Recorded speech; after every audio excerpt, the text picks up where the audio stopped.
The skyscrapers in the background and Lake Michigan alongside the racetrack. NASCAR is coming back to Chicago. A 4th of July weekend festival of music and racing through downtown Chicago's iconic streets. Well, how's the phone, boys? It's gonna be a good one. The biggest names in music headline the stage, while the brightest stars in NASCAR chase the checkered flag. That's very cool. The Chicago Street Race Weekend. For tickets and experiences, visit NASCARChicago.com. Roll Tide and welcome to this Thursday edition of Crimson Drive, driven by NASCAR. This is Roger here with you from Tuscaloosa in our studios, but today at the Advantage Center at Bryant-Denny Stadium, where we've been recording some student-athlete interviews for Crimson Drive, driven by NASCAR, including coming up in a moment. You'll be hearing from Crimson Tide outfielder Evan Sleight of the Alabama baseball team. But we'll start to go through everything coming up on the show today. Thanks to our friends at RJ Young. RJ Young is the official technology solutions provider of Crimson Drive. Let's see what's coming up on the show this afternoon. Well, first of all, as I mentioned, Evan Sleight will be on hand. The right fielder for the Alabama Crimson Tide will be giving us his thoughts on the season and his college baseball journey. Then we'll talk some NASCAR as well as Alabama football history with Larry McReynolds of Fox Sports and SiriusXM, an analyst covering NASCAR, but he grew up in Birmingham, absolutely loves the Alabama Crimson Tide. We'll get his thoughts on all things Alabama football and NASCAR.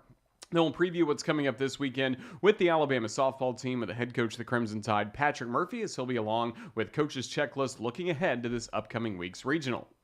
Speaking of that regional, the Crimson Tide back in the NCAA tournament, and for the 19th straight year, Alabama will be hosting a regional here at Rhodes Stadium in Tuscaloosa as Alabama earned the number 14 national seed, and the Crimson Tide this weekend will be hosting Clemson, USC Upstate. That'll be the first opponent for the Tide coming up on Friday, as well as Southeastern Louisiana. For the Crimson Tide baseball team, this past weekend won the series against LSU, went 2-1 against the Tigers, so that means 4 out of the 5 SEC home series. Alabama claims series victories, thrilling wins, especially the walk-off on Friday, and then a nail-biter on Sunday as well as the Crimson Tide picked up the series win. Now this weekend, starting tonight, down on the Plains at Auburn, they will start final regular season series of the season. Thursday through Saturday, those games coming up at Plainsman Park. Then next week, Alabama's already punched its ticket to Hoover, so we know the Crimson Tide will be playing in the SEC tournament, with play for the Crimson Tide beginning on Tuesday. Some final notes around Alabama athletics. It was announced, some game times announced for Alabama football. The first 2 game times to be precise. It'll be Alabama taking on Western Kentucky at 6 p.m. So that'll be the season opener coming up on August 31st here at Bryant-Denny Stadium. And then when Alabama goes on the road to take on Wisconsin, that will be an 11 a.m. start time from Camp Randall Stadium. So that means our coverage will start bright and early at 8 o'clock from Wisconsin. But great to see those game times come in. More being introduced as the week goes along, thanks to the SEC and some television partners. The men's golf team just wrapped up its play at the NCAA Chapel Hill Regional as the Crimson Tide finished 5th, finished just shy of making it to the next round, but tip of the cap to the great golf team, Jake Sewell and everybody involved for a tremendous season. Obviously one that featured Nick Dunlap winning on the PGA Tour and announced that he was going pro, something we covered here on Crimson Drive, but a great year for Crimson Tide golf. Also, track and field, not done yet. Great performances at the SEC Championships. We've seen 9 student athletes earn all SEC honors already this year. But here on Crimson Drive, driven by NASCAR, we love focusing on our interviews with student athletes that we record here at Bryant-Denny Stadium at the Advantage Center, taking a look at some NIL opportunities for our student athletes as well. And this week, we talked to the captain of the Crimson Tide baseball team, Evan Sleight, get his thoughts on what led him to Tuscaloosa, maybe why his teammates voted him a captain, and everything else that's coming up this season for the Crimson Tide baseball team. Here's our one-on-one conversation recorded right here with Evan Sleight. Tide and welcome to Crimson Drive, driven by NASCAR, as we welcome you back inside the Advantage Center here at Bryant-Denny Stadium. I'm Roger Hoover, joined by Alabama baseball outfielder Evan Sleight, as we only have one regular season series left, SEC tournament, regionals after that. Evan Sleight, Roll Tide, welcome to Crimson Drive. Roger, thanks for having me. I'm excited to be here. We got a great setup here, and I can't wait to get after it. Well, let's talk about this Crimson Tide baseball team, fresh off a series win against the LSU Tigers. I mean, you guys have been battling some adversity in recent weeks. Just what are you most proud of about this team's journey to this point? I'd say the grit that our team's had the whole year has just been awesome. We've had a lot of different guys stepping up and be ready to take on the moment. And you know, the season's flown by. It's crazy to think that there's only 1 week of the regular season left. But, you know, the consistency that the team's shown with a lot of new guys, new coaches has been really awesome and something great to see. A lot of great wins at home. The series victories, as I believe I talked about before, Tennessee, South Carolina, Arkansas, and then you get 2 out of 3 against LSU, something that had not been done here in 13 years and overall in 8 years. Just how much was home field advantage a key part of this team's success? Home field is awesome. I mean, the right field Ragers have been incredible the whole year. And especially this weekend, we had a lot of great fans. We had a lot of chants going and packing the stadium. It was really fun to play there the whole year. And as you know, in the SEC, home field advantage means a lot. And to be able to win so many home series at home is really important. So, the fans were awesome, and the amount of love that the Alabama fans have for sports is just incredible, and we're lucky enough to be able to feel that too. So we're really just lucky. Now, you mentioned the right field Ragers. You get to know them better than anybody as the starting right fielder for the Crimson Tide baseball team. What was it like when you first got out there? How'd they kind of introduce themselves to you? How would you guys communicate throughout ball games? So the first time I actually ran out there, Colson Buchanan told me I should tip my cap to him. Something I hadn't really thought about, but then when I kind of ran out there for the first time, it felt right, and they welcomed me with open arms, and they were just incredible the whole year. Being able to turn around during the game and make a joke or turn around and smile and have some fun and throw them a ball during the year it's just something I'm really lucky I was able to do. And at the beginning of every game, Coach Vaughn would actually give me a ball with a little note that he had on it, and it kind of became a tradition where we'd throw it to one of the fans, and people were always excited to get that ball. So it was really cool. What was typically on the note? Usually it was something a little bit about motivational message, or something to get excited about, something to chant about, something like that. I can't get too specific, but if the people who got the balls want to speak up or post it on Twitter, people will be able to see them. That's pretty good. Again, they are active on Twitter. That is certainly for sure. You mentioned it's SEC baseball. You've had experience in the ACC a little bit. Rutgers, we're going to talk about all of your career journey, but just SEC baseball, home and road. How much fun, how much different has this environment been? I mean, the environment everywhere has just been incredible. The fans are always so locked in, and that's something I haven't really been able to play with. And it's a little bit challenging to get up when there aren't as many fans on like a Tuesday night in the cold, when there's just family there. That's something new this year for me. There's always fans, and they're always locked in, and it's just awesome. The energy that you can feel is just palpable, and it's everywhere we've gone, we've had fans. And it's just been a really cool experience. How about the difference with midweeks, too? Because Alabama's had to go to a couple teams that are going to be in regional mixes, Southern Miss and Troy even this past week. I mean, that's got to be different than what you experienced, too. It's definitely different, but I think it's a lot better because you stay locked in for the weekends, and a lot of these teams in the South, they can play. Whether they can hit, they can pitch, they can do it all. So it's been definitely different to play some of these teams in the midweek, but I think it keeps you locked in for the entirety of the season. That's really good to see. So we'll get through all your career journey, as you mentioned, coming down south. Of course, you got the hat on, representing Boston. Got to represent it. Representing Massachusetts. Tell us where you're from and how'd you grow up? Yeah, I'm from Framingham, Massachusetts. Kind of lived your typical Northeast life. I played a lot of hockey, a little football, a little baseball. Had a great family growing up.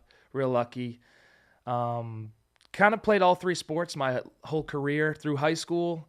And then baseball was a little bit of an earlier recruiting process. So I kind of just ended up sticking with baseball, and it really fit my personality the best. I just really like the ins and outs of the game, how it's a lot like life. I really am super interested in how the game is. I ended up committing to the University of Virginia, made my way there for a year, got hurt, COVID hit, which we all weren't expecting, and then I got to play my next 3 years at Rutgers, which I truly enjoyed a lot. The coaches there were great for taking me in, and some of the teams we had were really good. And then I was lucky enough to have another year and make my way here, and it's the journey's been awesome, and I'm so thankful that I ended up here. Certainly glad that you're here. Going back to hockey a little bit, what position did you play? How much did you love playing hockey? Yeah, I was a goalie. And I will say, after a little while, it got a little old taking pucks off in the throat. Did you have a little guard? I had a little neck guard, but in practice, my team was loaded with some studs. One of the kids is actually on the Brewers, Sal Frelick. He was a real good player. He had a nasty slap shot, and in practice, sliding across the crease, almost a couple one-timers, he'd get me under the chin. But, I did love hockey. Something about I had a pond, a skating pond in my backyard that my dad would make. A rink, excuse me. So it was fun waking up before school and going out and skating back in the backyard, and it's real cool. It's Gordon Bombay. That's right out of Mighty Ducks. Oh yeah, Mighty Ducks. Come on now. I'm not calling you Goldberg. Or Yeah. anything like No, that. no. But any of those skills you feel like translated to baseball or helped? I mean, because you got to have quick reflexes in that sport, especially as a goalie. So I actually was a catcher, and I'd say that goalie was definitely helpful for catcher, except for the times where I'd stick my wrist up like a blocker when the ball was coming in. But other than that, yeah, I mean, some of the double headers you got to play in hockey really prepare you for long days in baseball. Putting the wet gear back on in hockey is something you never get used to. So then when you're playing a doubleheader in baseball, it's not too bad. There you go. All Boston sports teams then, Oh, yeah. fandom? Absolutely. I'm not a super fan like some of the guys, but I definitely want to see the Boston teams do well. There you go. So mostly Red Sox. Did you go to Fenway Park a lot? Oh, yeah. Been to Fenway a good amount. Gone to Gillette Stadium where the Patriots play. Seen a couple Bruins games. I haven't seen a Celtics game. Not as big into basketball, but definitely like the Celtics to do well too. There you go. And obviously a lot of Crimson Tide players have made their way to Boston and played for the Patriots recent years. Oh, absolutely. That's why we've been so good. There you go. So you mentioned University of Virginia, getting started there in college baseball. What was that transition like for you? Definitely. It's a good question. Virginia was they care a lot about baseball, and it was, all that I've really ever wanted to go was a place where people really cared about baseball. They won the national championship the year before I committed there, and it just ended up not working out for me. I had a pretty good fall, but it ended up breaking my ankle, and it kind of was the first time I really been challenged to question my love of the sport, because there's people go through a lot of times where baseball is challenging. It's never going to be, real easy, but that was the first time I really showed to myself that, no matter the circumstances, I do love baseball and I want to keep playing it no matter what, and I'm just going to keep getting up. So that was a great learning experience for me. So coming off of that and going to Rutgers, I just kind of found my love for the game again, because I definitely went through a little bit of a challenging time. And being able to go to Rutgers and play with real good teams there was just a great opportunity for me. Back to UVA for a second. What was it like sharing a locker room with now the most popular college baseball personality there is, Stephen Shaw? Oh, he's the man. I mean, every time I see him, I'm just so excited. He has an awesome personality. He's like the best teammate ever, just because he's always joking around, and he does know when to be serious, but he just knows how to make every situation lighter.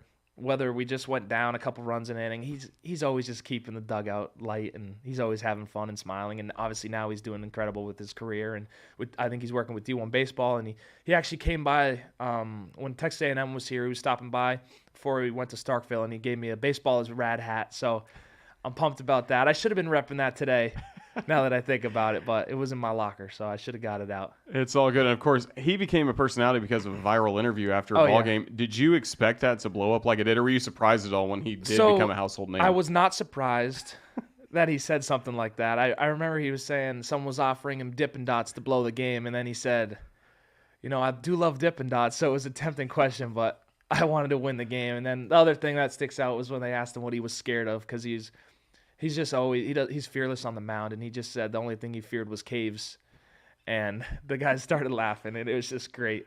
And I just remember shooting him a text being like, I'm not surprised at all, but I'm so happy that this happened to you, because he deserved it, and it was just something that was going to come out. It was just a matter of when. Yeah, absolutely. Really fun moments. And you got to go on his podcast over this season too. Yeah. It was a great honor to have. He had me on there. We joked around for a bit, and then we actually hung around on the phone for like an hour and caught up, because I hadn't talked to him in a long time. So it was a great time. That's really cool. You mentioned you made your way to Rutgers. We just had Ian Petrutz in this chair a week ago, and he talked about New Jersey high school baseball. Oh, yeah. And I'm sure you're around a lot of those guys. Describe just Northeast baseball and kind of that mentality for us. So I'll say Jersey baseball is different. I mean, you look at a lot of these SEC, ACC schools, they're filled with Jersey guys, and I don't know what it is, but they're different, and they can play. And Rutgers had a bunch of kids who people don't necessarily know about, but these kids can play. Like this Josh Crota-Grauer, who's there now, the shortstop, he's like leading the country with hits. These are guys that no one really talked about out of high school, but they have a way of playing. Ryan Lasco's another kid like that, our center fielder. He ended up being a second rounder. They just got like an edge to them, and I just can't really explain it, but they do, because it's a lot different than some of the Massachusetts guys. There's been a lot of good pitchers from Massachusetts. The league I played in, Tommy Seidel was in the league too. He was at our rival school, and we can get into that a little bit later as to why he was a big influence on me. But yeah, a lot of good pitching in Massachusetts, and I'd say there's some position players, but it's definitely known for pitching.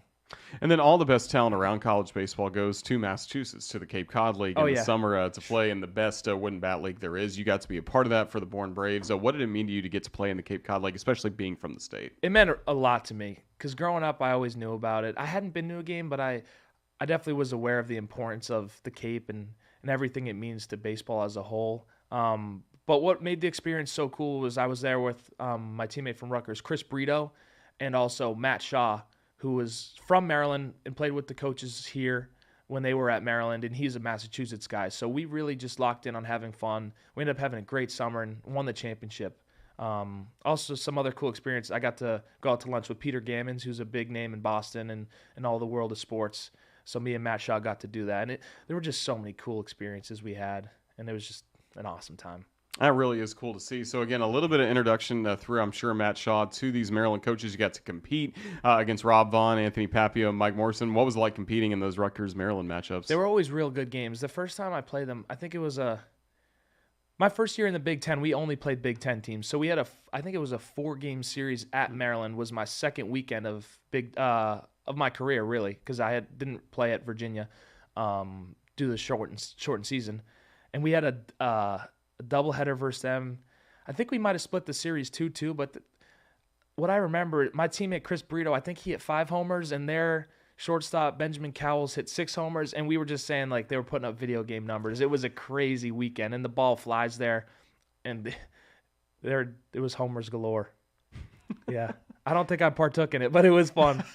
No homers here, but it was just a fun weekend. They were battling. It was just a great time.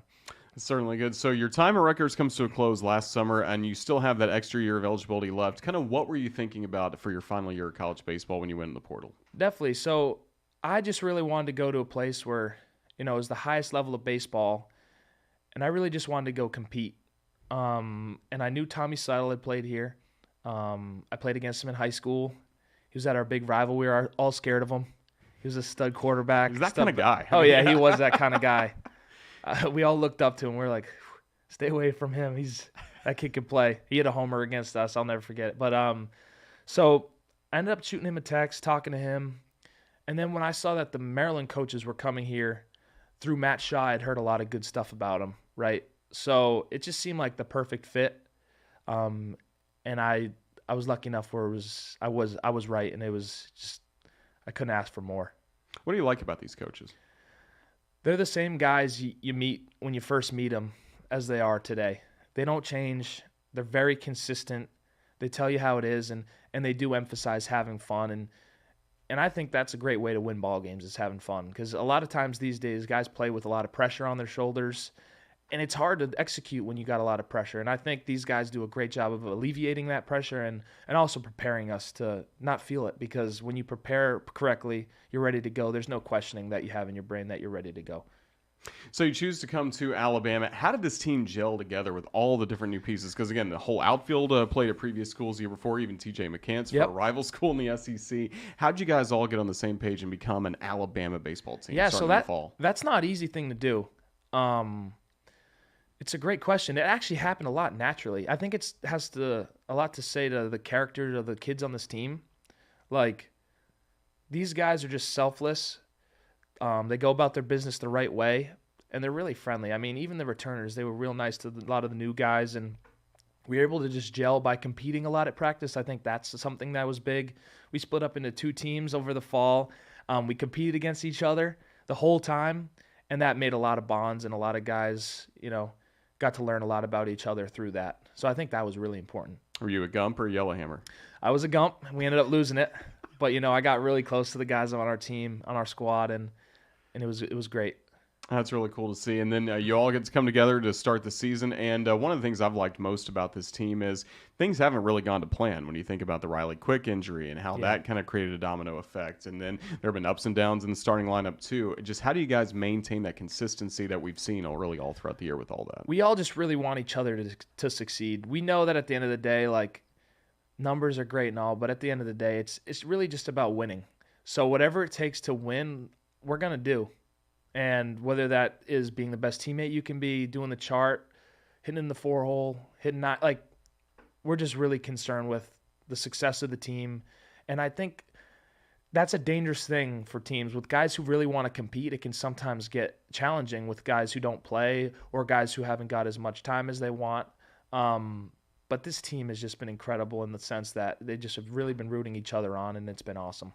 And also, they look to you as a leader. We heard about in the fall, everyone kind of saw your leadership traits, and they were thinking about bringing the number 3 tradition, which they had at Maryland, representing the 3 pillars of the program: ownership, toughness, grit. And then Rob Vaughn asked all the players in a survey who represents that the best, and apparently you had like 44 of the 46 ballots. You were on there. Why do you think your teammates voted you captain?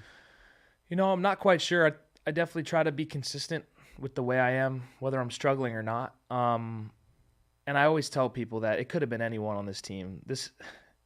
We are full of guys who represent those 3 pillars, and I'm really honored that people thought that I could be a representation of that.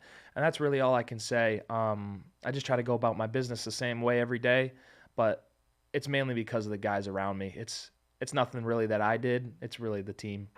Really meaningful as well that Anthony Papio, who was the first one to get to do that at Maryland, now he's your coach here as well. Oh, absolutely. And he's offered me a ton of advice going through it, how to handle it, how to, say the right thing and help the team when the team needs it, but also not saying too much. Because sometimes if you say too much, words only mean so much as long as they're genuine. So he's been awesome for me. He's the outfield guy too and the hitting guy. So it's just been great. He's an awesome guy. Well, of course, the leadership got tested. Really, everything got tested when the Crimson Tide were in Starkville a couple weeks ago. Just how do you describe the rough trip that it was and what you got to see from everybody around this program trying to get guys on the field and finish out those last 2 games? I mean, first of all, shout out to Sean Stryker and Will. I mean, they were incredible for us. We were all really hurting. That was pretty bad. And the team just stepped up. The team really did. And that was big for us. Because there were guys in the hospital, there were guys getting IV bags, guys in the clubhouse just laying down during games because they were really so sick. But at the end of the day, we're not going to remember how sick we were. We're going to remember how the team really just came together and played and won that last game because it was really important to win that game and not get swept. And I think Ian said, I don't remember the exact words he said, but I think, what did he say? It was gnarly? Gnarliest, yeah. It was gnarly. I'll just leave it at that. Let's put it in the past, but it was gnarly.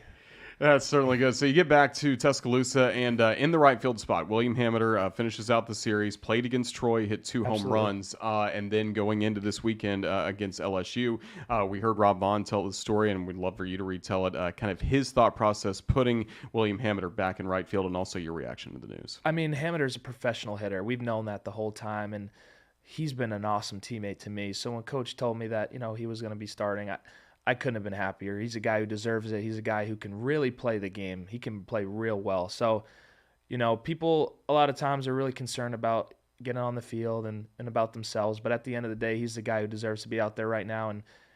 And that's all I can really say is he deserves it. He does. Yeah, and you certainly felt that way, even again, going into the Friday ball game. How about the weekend he put together, especially putting the ball in play to win the game on Friday? He's been awesome the whole – I mean, at the beginning of the year, he wasn't necessarily getting hits, but he was hard out after hard out, and that's all you can ask for. You can't control hits or not, and he's just done that the whole year. Every time he's up, he's getting a quality at bat, and that's huge for the team. I mean, even a couple of his outs yesterday, they were both hard line drive. I think they were both to center, but he's just been like that the whole year in the fall too. So, I mean, he's always just a very challenging out for the other team's pitcher. So what you just described is basically mudita, having that selfless love for other success that we've heard Patrick Murphy talk about a lot. And again, you fit into that really well. And then I'm looking at the senior day ceremony, and lo and behold, there's Patrick Murphy wearing an Evan Sleight jersey. Yeah. What can you tell us about your friendship with Coach Murphy, the softball coach? He's been a really big influence on me, the way he goes about it, for how long he's been here, all the records they have. And I know they're hosting another regional, which is awesome. But he's been really instrumental for me really embodying mudita, because at the end of the day, that's a challenging thing to do as a competitor. But if you want to have a team that can really win and can go far, you need it. So I just became aware that in order to maybe influence some of the younger guys who might not know, I really just have tried to embody that as best as I can here. And if it wasn't for him, I really wouldn't have even known what that meant. But And he really cares about baseball. I mean, I get texts from Oh, him yeah. during ball games all the time that he's hearing on the radio, and it seems like he's got a great friendship with a lot of you guys. Oh, he came and spoke to us as he did to the basketball team kind of before our season and told us about Mudita, and it was a really moving speech. And since then, there hasn't been any issues about it. I mean, guys really took it to heart, and when he speaks, guys listen, or girls listen, because what he says is really important. So, we're really lucky that he treats us so well and is a resource for us when we need him, and also when we, just as a friend for us. So having him out there for senior day was really nice of him, and it was great to have him out there. So much That was appreciated. really cool to see again as the home schedule got to wrap up. Now you get set for the Auburn Tigers and then the SEC tournament and then the regionals after that. I mean, you got to be stoked for what's ahead for this baseball team. It's exciting. You never want to look too far ahead because you know how baseball is, but it's definitely a fun time of the year. And like we said, the season's flown by. It's crazy that it's already here. Just kind of relishing every moment and enjoying it with the guys. And let's see where we can take this thing. I'm really sure we got a special team, so we just got to take it one pitch at a time and allow that to happen. How much have you enjoyed being an Alabama athlete? I mean, you look at the success other sports have had on campus this year. We were talking about the soccer team before, but then football, a great year. Men's basketball making the Final Four. Have you become truly a Gump? I mean, you just look around and there's incredible athletes everywhere. Football, golf, soccer, softball. Just I can name every team. We had the awards ceremony a couple weeks ago, I think it was, and I was just looking around and recognizing all these incredible athletes. It's cool. It really is. That's really cool. And for you, you're on your third school. Let's talk academics for a second. How much did things transfer over from Virginia to Rutgers to Alabama? Kind of where are you degree-wise? So my time in college has been weird in the sense that I've just been online a lot of the time since COVID. My freshman year at Virginia, we had some in-person classes because online classes weren't really a thing. But since then, I kind of was able to get in a good groove, and it's helped with baseball because I can really lock in with my teachers and get my work done ahead of time, which is something I wasn't used to before that. But yeah, I got my major in communications, I minored in Spanish, and now I'm getting my master's in marketing. Very good. So what would be the plan after baseball's done? I'm not entirely sure. I'm kind of just doing as much as I can so that when something calls, I'll be ready for it. I'm definitely motivated to be the best I can at anything that I do. So whatever calls, I'm going to work as hard as I can to be the best that I can at it. Well, we certainly look forward to charting your progress. You've done great things already as the captain of this baseball team. And Evan Sleight, just thank you for all the time given us today on Crimson Drive, driven by NASCAR. Best of luck against Auburn this weekend, and then we're going to have a fun ride after that. But thank you. Roll Tide. Roger, thank you so much. Roll Tide. NASCAR is taking racing to the next level this 4th of July weekend with the return of the Chicago Street Race. Between experiencing world-class racing through the twists and turns of downtown Chicago's Grant Park to an entertainment-filled weekend with your favorite artists including Keith Urban, the Chainsmokers, the Black Keys, and Lauren Elena, there is something for everyone to enjoy. Don't miss out on your chance to be part of the most talked-about event of the summer. Check this once-in-a-lifetime event off your bucket list and lock in your tickets today at NASCARChicago.com. From somebody that's only been with the Crimson Tide for a year to now somebody that's been a fan of Alabama athletics for his entire life, Larry McReynolds. We have a one-on-one conversation with him about his love for the Crimson Tide, plus his NASCAR career, what led to victory for Dale Earnhardt Sr. in the Daytona 500 back in 1998. We talk all things NASCAR and Alabama football with our good friend, Larry McReynolds.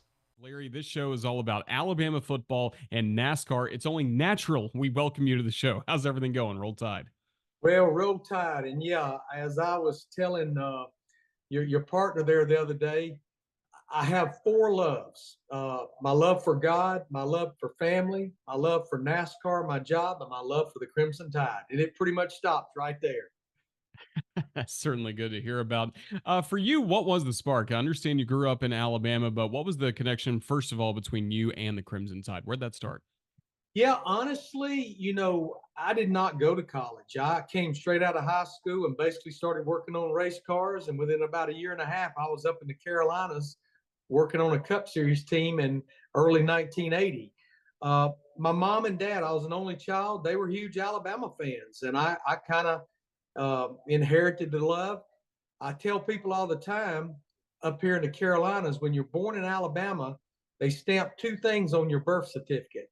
Male, female, or Alabama, Auburn. Well, I obviously got the male stamp, and I got the Alabama stamp as well. And even though I've been gone from Alabama for 40 plus years. When I cut myself shaving, it's still crimson red. That's definitely good. As you were beginning your fandom, what were some of your favorite teams or favorite players? God, go back to the days of maybe Scott Hunter when he was the quarterback there. I actually got to meet Scott a couple of years ago. My wife and I went to Austin, Texas when Alabama went there and played Texas back in 2022. And we were at an event at one of the hotels in downtown Austin, actually where we were staying, and they were having a private event there. And somebody recognized me on the NASCAR side of things, invited me in, and I got to meet Scott Hunter. And we sat there and actually talked for probably 10 or 15 minutes. That's good. He's one of our favorites. We've had him on this show many, many times. For you, you mentioned you didn't go to Alabama. You got right into work into NASCAR. Let's talk about that transition a bit as well for you. How'd you get interested, first of all, in racing, and what were the first steps towards a career that you ultimately had? Yeah, again, mentioning that I was an only child, and nobody in my family really had any kind of a racing background. Don't even know if anybody in the family knew even how to spell NASCAR. But my aunt and my grandfather, my mom's sister and my mom's dad, they were casual race fans. And my grandparents lived about 10 to 15 minutes walking distance from BIR, the local short track there in Birmingham. And every Friday night, my grandfather, my aunt, myself, we would walk down the hill to the racetrack, and we'd watch the local races on Friday night. And we'd go faithfully. It always would end Labor Day weekend, because also the fairgrounds was a high school football stadium, and they had to take the bleachers down on one side to be able to, or put the bleachers up to be able to have the football games. So eventually my aunt got married and her husband was a race fan. Then the four of us would go. Well, I want to say this was probably, I was still in high school. I want to say it was maybe 1975, 1976. They started a brand new division there called a street stock hobby division. It was as stock a race car as you could think about building. One page of rules, you got to know car. You were able to do a little work on the engine, a little work on the suspension. You took all the seats and the windows out. You put a few roll bars in it, put the fuel tank up in the truck, put a number on it. You had a race car. Well, my aunt was actually a little bit of a hot rodder. And again, her husband was a mechanic. And that night that this division started, my aunt looked at her husband and said, I'd like to do that. I could do that. Well, he kind of jokingly said, well, go find you some sponsors. We'll build you a race car. Well, I'm sure a lot because of being a female in a man's sport, she went out and rounded up more sponsors, and we almost had room on the car to put. So my racing career started in the basement of their house, building my aunt's street stock hobby car. That's really good. Was always the desire for you to build cars, and eventually, yeah, you ran pit crews. Was that always the goal, or did you want to be a driver at one point as well? Never, Roger, never had any desire to drive a race car. Just always wanted to work on them. And racing is like a disease, it gets in your bloodstream. And my aunt didn't have a lot of success. And I eventually moved on to work for some late model racers there around the Birmingham area. We would travel all over the Southeast and race. Dave Mater III drove it. We won probably the biggest late model race there is, the Snowball Derby, in 1977, 77 or 78. And then I got the desire that I wanted to try to make a living at racing, and I didn't figure it was going to happen in Birmingham, Alabama. So mid-late 1980, I packed up and moved to the Carolinas, kind of on a wing and a prayer. And that was 40-something years ago, and I'm still here. Certainly good. Now involved in broadcasting after really distinguished career as a crew chief for several teams in NASCAR. And it's interesting. We talk about pit crew for a moment. Over the last couple of weeks, we've talked to Paul Swan from Austin Dillon's car, as well as Telvin McClurkin, as well about their experience as football players, now tire carriers on a pit crew. And Alabama football players at the Geico race a few weeks ago in Talladega got to experience that. Do you like seeing former college athletes now in such critical roles on pit crews? I think it's very cool. The evolution of the pit crew, Roger, has changed so much, even really since my days as a crew chief. Most of my years, and remember, I was a crew chief up until 2000. Most of my years as a crew chief, we would hire the best mechanics and the best fabricators we could hire. And if we found time, let's go out in the parking lot and see if you can change a tire or jack a car or dump fuel, or maybe carry a tire. You spin it ahead to today, these teams are hiring professional athletes to be pit crew members. Most of them don't even touch the race car. Their full-time job is a tire changer. Their full-time job is a jackman. Ray Evernham kind of changed the game in the late 90s. And of course, I still was a crew chief. He created the Rainbow Warriors. And the Rainbow Warriors, for the most part, were full-time pit crew members. People thought he was out of his mind. One, how can you afford to hire special people just to pit the race car? But he proved it paid dividends, and that's pretty much where we're at today with pit crews, even in the Truck Series and Xfinity Series, much less the Cup Series.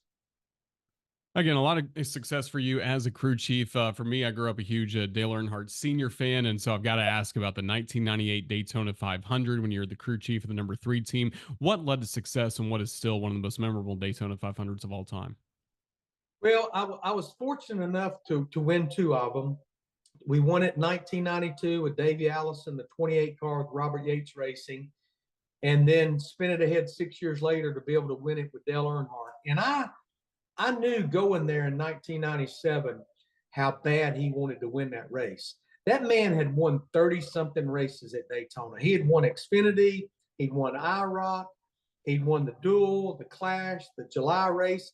He just had not been able to close the deal on the 500. And he had come so close. I mean, think about 1990 with the cut tire going off into turn 3 on the last lap, running out of fuel, a blown engine. I think one year he even hit a seagull on the back straightaway and killed the nose of the car. So I knew how bad that man wanted to win it. My very first race with Dale in the 3 car was the 1997 Daytona 500. And we had a very up and down day on pit road, but somehow, some way, with the talent of Dale Earnhardt, with about 20 laps to go, we were leading. And I remember looking at Richard Childress and going, "What do you think, boss?" He said, been here way too many times. With about 12 laps to go, I kind of understood what he was talking about, because our car coming up off 2 had picked up a push, and I think it was Dale Jarrett had got into our quarter panel and turned us, and we were barrel rolling down the back straightaway. So I totally understood what Richard had meant. But there was just something about this 98 Speed Week that was special. We built that car, Roger, in the summer of 1997. Even before the calendar year of 97 ended, we had already been in the wind tunnel with that car several times. We'd already been to Talladega and tested it several times with Dave Marcus. And the first time that Dale ever drove it was the January test at Daytona. And Dave Marcus had told me, he said, "Dale's going to love this car." And I think what made this car so special, and we don't know how or why, back then you built it with measuring tapes and looking at it with your thumb. "Oh, that looks good. Nail it right there." I mean, we didn't have all the sophisticated equipment to be able to duplicate car to car to car. But what made this car so good, it maybe didn't have super fast straightaway speed, but it had super fast corner speed. When he would turn the steering wheel and go off into the corner, it didn't lose RPM. And that's what made that car so good. And I knew when we got down there that the only team that could beat us is if we beat ourselves, because the car was just so good. And it's almost like, Roger, The deeper we got into the speed week and the track lost grip, it's almost like the better that car got. But there was one little hiccup. Dale, excuse me, Dale was fighting a stomach virus. And we won the dual race on Thursday. I think we pretty handily won it. And I knew he was not feeling good. So in victory lane, he actually felt so bad, he sat down beside the car. And I said, "You don't feel very good, do you?" He said, "Larry, I feel like I've been hit by a freight train." I said, "Okay, I got a plan for you." I said, "There's 2 practices tomorrow on Friday. Why don't we skip the morning practice? We'll go ahead and put our 500 race engine in there. If you'll come out here tomorrow afternoon and we'll just run a few laps just to make sure no leaks, no vibrations, no nothing. And then we've got final practice after the Xfinity Series race on Saturday. We'll get serious and we'll be ready to go." He said, "Sounds great to me." So we got our engine put in, and this was a great plan until about 15 minutes before that Friday afternoon practice. One of those good old afternoon Florida thunderstorms moved in. Scratch that practice. That's okay. We still got an hour on Saturday. So the Xfinity Series race runs. Dale's feeling better. And we get ready to run this final practice. Happy hour, we called it. Well, he leaves the garage area, leaves pit road. He didn't even get down pit road. He said, "Something's wrong with this engine." It's like, ah. So we came back around, pulled in the garage. We raised the hood. The engine guys looked, make sure there wasn't a spark plug wire or something off. They changed all the spark plugs, just kind of looked everything over, put the hood down. He leaves pit road. He doesn't even get halfway down the back straightaway. He says, "Guys, I'm telling you, there's something wrong with this engine." So pulls back in the garage. They raise the hood again. They pull the valve covers off. And now we know what's going on. It had a broke rocker arm and a bent push rod. So Danny Lawrence, the engine tuner at the track, very meticulously changed out that rocker arm, changed out that push rod, made sure there wasn't no metal in the filter or anything, checked everything out, put it back together. Now I'm getting nervous. Happy hour is halfway over, and we still have not turned a lap. The last lap we turned was the last lap of the dual race on Thursday. So anyhow, he goes out there and he makes about a 20-lap run, and Roger, the car is the best it's been. But I'm a big why person. Why did that rocker arm break and that push rod bend? So we made the executive decision after practice to put our backup engine in there, a fresh motor. And when we took the green flag Sunday for the Daytona 598, that motor was seeing its very first lap, but it obviously all worked out.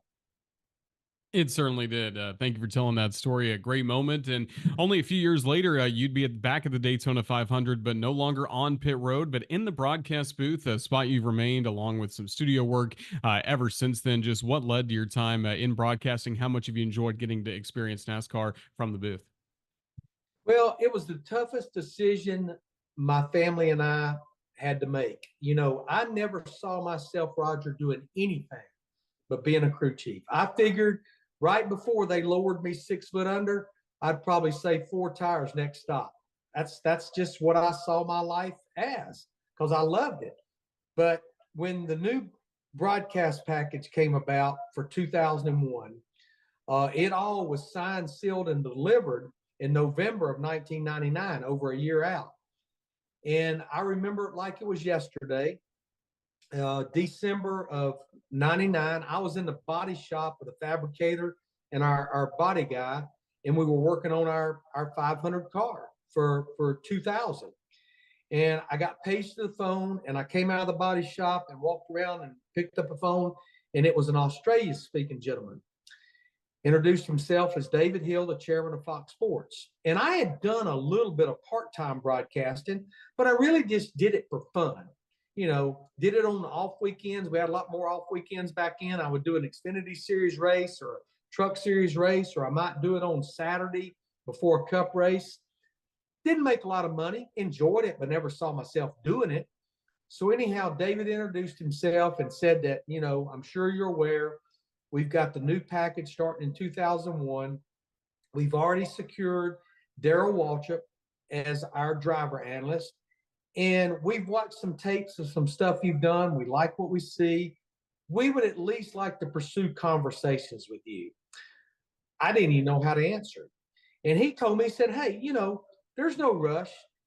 Get through the holidays. Let's get into 2000 and we'll reach back out to you in the spring. And sure enough, they did. And what they lined up was the Xfinity Series race at Charlotte in May, one coming up here in about 2 weeks. They kind of secured an area in the Speedway Club. And for about 50 laps of the Xfinity Series race, they took myself and Daryl Waltrip and actually Rick Allen. Mike Joy had not been hired at that point. We went to the Speedway Club and we just did 50 laps of the Xfinity Series race. Call it an audition, call it whatever you want to call it.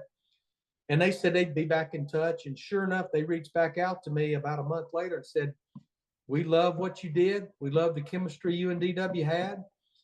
We'd like to continue these talks. And my wife and I wished I had $1 for every hour we sat in our living room or in our kitchen and waited out. And Roger, there's probably 2 or 3 reasons I ended up doing it. They were offering me a 2-year deal. And I said, you know what, if I go do it, and after 2 years, they don't like me or I don't like them, I can do what many football coaches have done. I can go back. But the other reasons, I just felt like if I didn't pursue it, I'd always second guess what if, because the opportunity may never come back again.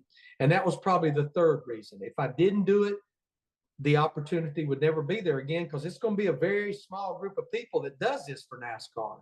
So late July, early August, Linda, my wife, and I made the decision. I've got to say it's one we made 24 years ago, and I've never looked back on it. Still miss being a crew chief. The good news is I'm now crew chief for all 36 teams. I just don't have to take the heat for a bad call on Sunday. I think Coach Saban's starting to enjoy that as well when he was getting ready for the NFL draft, part of the coverage that ABC had. And do you feel like that will help someone like him fuel that competitive itch, just trying to learn everything about some of these key matchups he'll be talking about on College Game Day? Everybody's different, but he's going to go through some different emotions. I remember being at Daytona for Speed Weeks for the first day of practice, and Mike Joy and Daryl and I were up in that booth, and those cars rolled out on pit road for practice. I went, oh my gosh, what have I done? This does not feel right. But it didn't take long to kind of get that out of my system. Nick's probably different. We know he's a very special breed, but I would say the first time that Kalen DeBoer leads that team out of that tunnel, especially in Tuscaloosa, he's going to probably go, what did I do here? He'll probably have some mixed feelings. Definitely understand that. As we continue throughout this NASCAR season, we've seen some tremendous finishes already this year, some thrilling racing. Just what have you enjoyed most about 2024 on the track? We definitely are back to some domination, but it's not one driver. It's not one team. It's pretty much Toyota, which is Joe Gibbs Racing with a little bit of sprinkle of 2311, and Hendrick Motorsports. They've won 11 of our 12 races so far this year. The only outlier that's won was Daniel Suarez's win at Atlanta Motor Speedway, race number 2. Everything else has been Toyota and Hendrick Motorsports. Ford is winless after 12 races. They've come close. They've come real close a couple of times, and they actually have 6 second-place finishes, including RFK Racing that's finished second in 3 of our last 4 races. But with that said, I cannot believe that we are in the 76th year of NASCAR, and in our first 12 races, we have had 2 of the 4 closest finishes in the history of NASCAR. Daniel Suarez over Ryan Blaney at Atlanta, 0.003 of a second, and most recently Kansas, Kyle Larson over Chris Buescher, 0.001 of a second, which somebody much smarter than me computed that out. I guess 0.001 of a second at the speeds they're running at Kansas is 3 inches. 3 inches. That's why they had to go to that image of that camera that takes about 6,000 to 8,000 shots every second. to be able to determine who won that race at Kansas.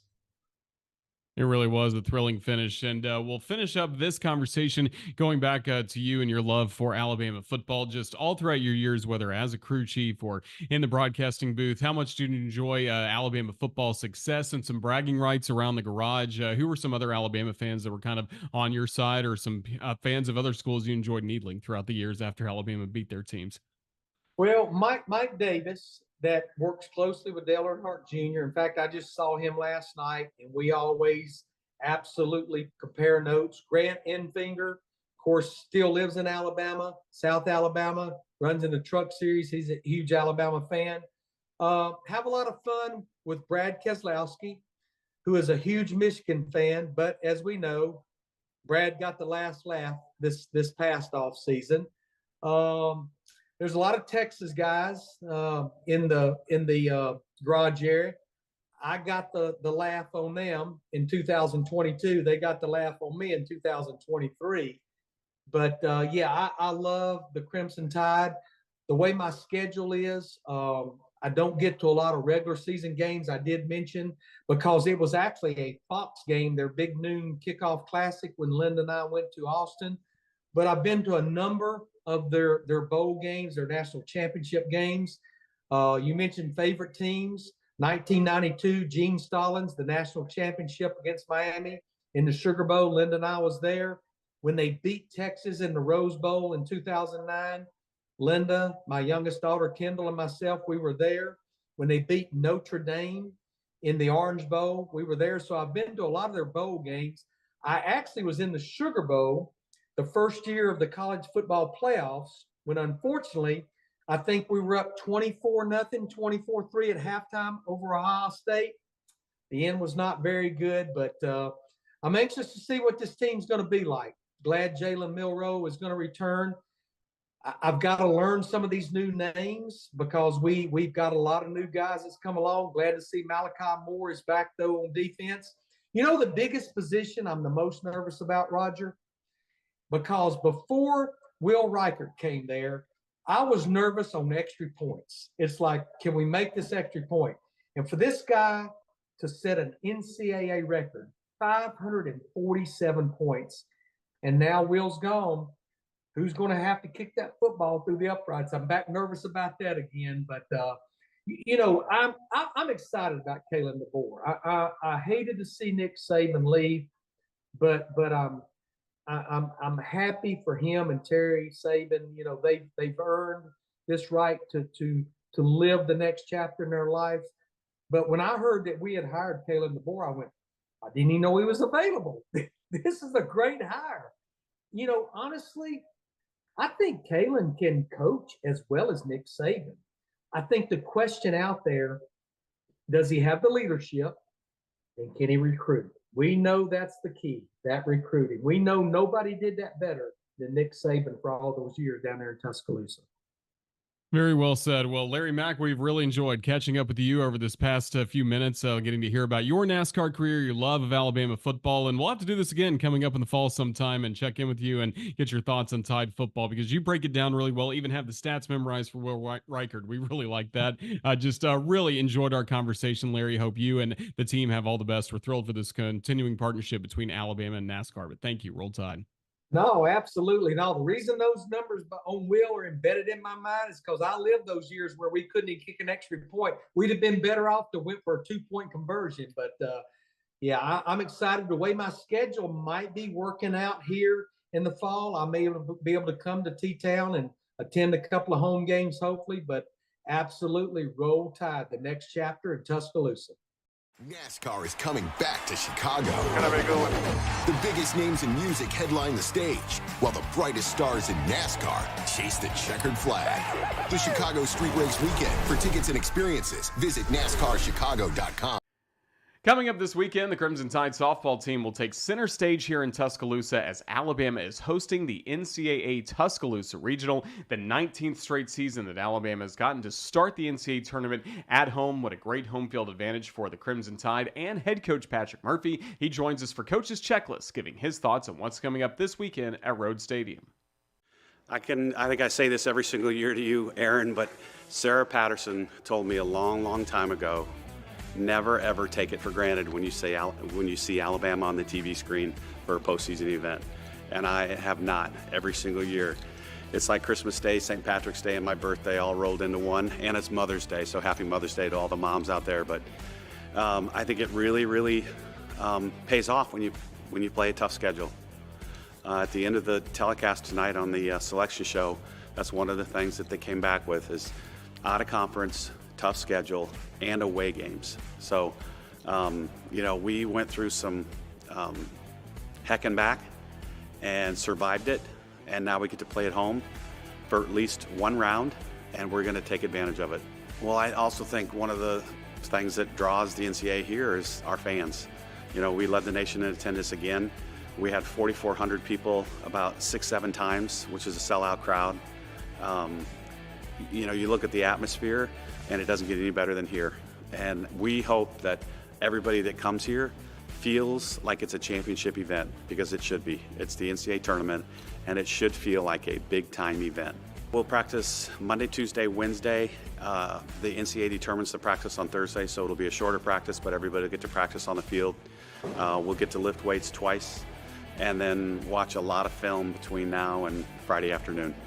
The Chicago Street Race Weekend is the can't-miss event of the summer. Don't miss out on the opportunity to witness the thrill of NASCAR stock cars battling for the checkered flag through the iconic streets of downtown Chicago, July 6th and 7th. Lock in your tickets today at NASCARChicago.com. So softball's in action, baseball's in action. It's going to be a busy week here on the Crimson Tide Sports Network, and it's time for our weekend update presented by Wickles Pickles. They are wickedly delicious. Check out more of their products online at WicklesPickles.com. Let's see what's coming up across the Crimson Tide Sports Network this weekend.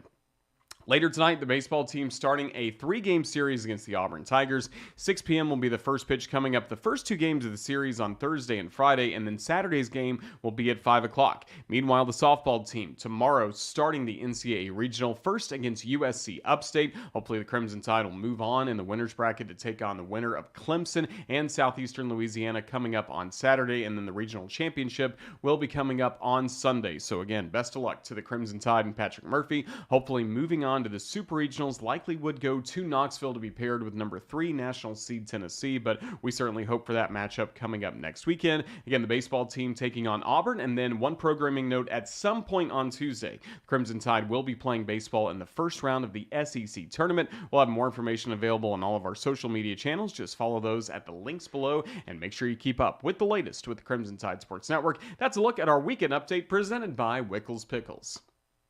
That's going to wrap up this edition of Crimson Drive, driven by NASCAR. Huge thank you to our guest, Larry McReynolds, longtime NASCAR analyst for Fox Sports and SiriusXM. We look forward to catching up with him again down the road coming up in football season. And then Evan Sleight, right fielder for the Crimson Tide, the team captain. Best of luck to him and Alabama coming up this weekend against the Auburn Tigers. Thanks as well to Ethan Caravan, our video producer. He put this entire show together. He films all these interviews here at the Advantage Center at Bryant-Denny Stadium. And mostly, thanks to you for watching. This has been Roger Hoover with you at Bryant-Denny Stadium from the Advantage Center. Thanks for watching Crimson Drive, driven by NASCAR. Have a great weekend. Roll Tide, everyone.